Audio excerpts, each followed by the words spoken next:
know it doesn't look much like an Alfa, but the emblem's right here on the hood. The red cross comes from the 13th century Milanese Crusaders. The coiled serpent, which is shown swallowing a man, comes from a powerful Milanese Visconti family. Apparently, they didn't let their enemies get away with much. And this symbol of strength probably has more meaning than ever for Alfa Romeo in the United States.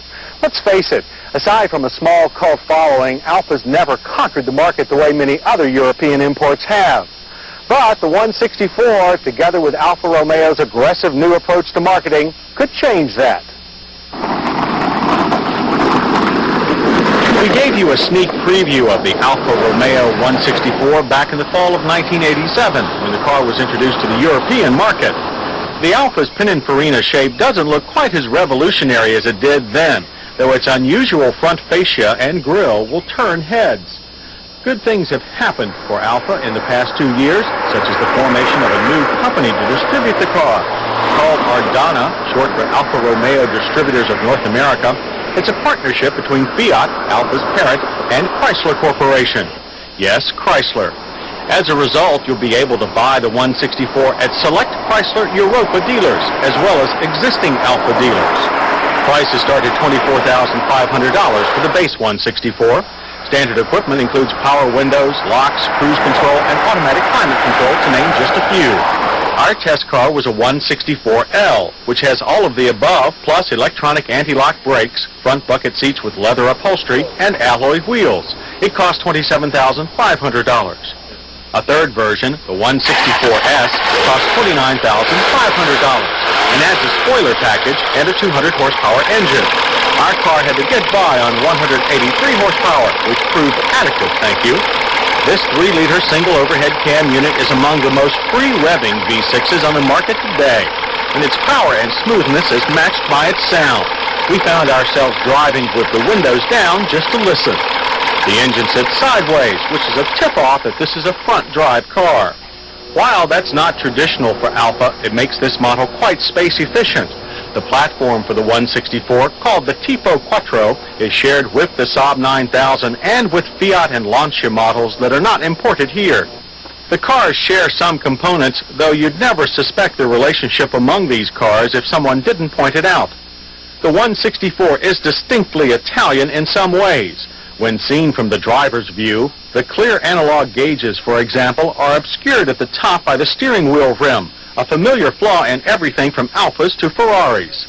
To be fair, driving position is closer to conventional here than in most previous Alfas. Seat comfort is good, and the leather has a rich touch.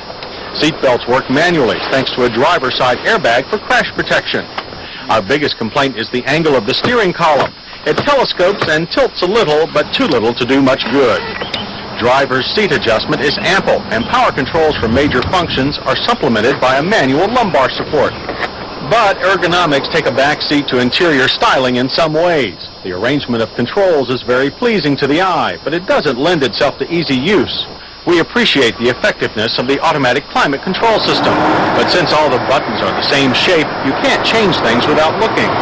If the radio looks familiar, it should. It's the same unit you'll find in some Chrysler luxury models, and it's simpler to use than the climate control.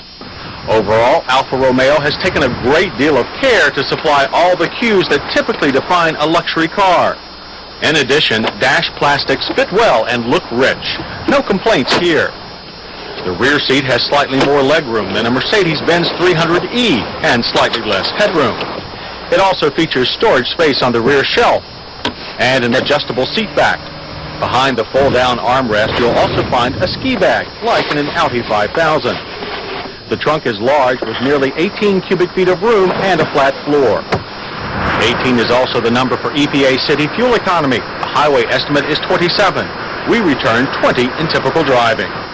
In atypical driving, we recorded a few very impressive numbers. Our 164 test car went from 0 to 60 in 7.5 seconds. The quarter mile went by in 15.5 seconds, ending at 92. That's fast for any sedan. Again, we were overwhelmed by the beautiful sounds that emanate from the car's engine compartment and exhaust.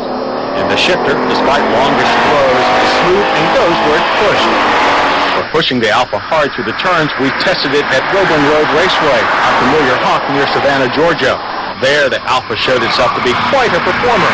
Body roll was pronounced, but the car does it gently and predictably. It typically scrubs its front tires and slips nose first to the outside of the turn, but the rear end can be coaxed around by lifting off the throttle.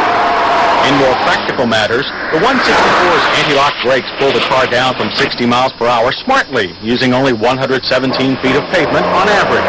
Our only complaint is a mushy-feeling pedal, something we also noticed in our track driving. In our safety check, the Alfa 164 passes with everything but an airbag for the front seat passenger. As for hits, we are most impressed with the 164's engine and acceleration. We also like its handling, high level of standard equipment, and competitive price.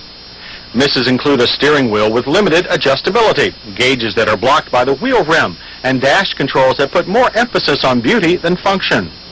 For comparison, SAAB's 9000 CD lacks the Alfa's lively engine and outstanding acceleration.